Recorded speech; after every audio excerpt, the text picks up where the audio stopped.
খাওয়ার সময় সুন্নাহ মানলে কি বরকত পাওয়া যায়? তো দেখেন, এক সাহাবী এসে বলল, ইয়া রাসূলুল্লাহ, ইন্না নাআকুলু ওয়া লা নাশবা। হে আল্লাহর রাসূল, আমরা খাই কিন্তু পেট ভরে না। এরকম অনেক সময় হয় না? হয়। কার কার হয় দেখি? খাইলেও পেট ভরে না, দেখি কার কার। সাহস করে দিয়ে একজন হাত তুলে ফেলছে।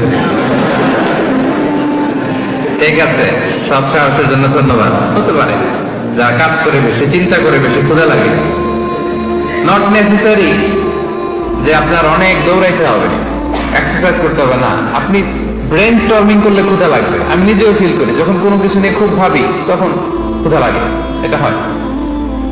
তো সাহাবীরা কি চিন্তা করেন, কি সিম্পলিস্টিক লাইফ লিড করতো। মনে যা আসছে নবীরে বলে ফেলছে, হে রাসূলুল্লাহ, ইন্না নাআকুল ওয়া লা নাশবা। রাসূল, আমরা খাই কিন্তু পেট ভরে না।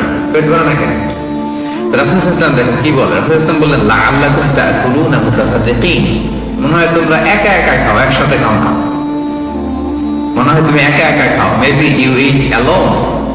একসাথে মনে হয় খাও না। ওই সাহাবী বলে, না, হ্যাঁ ইয়া রাসূলুল্লাহ, আমি আসলে একা একা খাই, অন্যদের সাথে বসে মিলেমিশে খাই না। তখন রাসূল সাল্লাল্লাহু আলাইহি ওয়াসাল্লাম খাবারের সুন্নাহ শিখিয়ে দিলেন, দ্য এটিকেটস অফ ইটিং। তিনি বললেন, ইজতামিউ আলা তাআমিকুম। না না না, একা একা খেও না, খাবার নিয়ে একসাথে সবাই বসবা।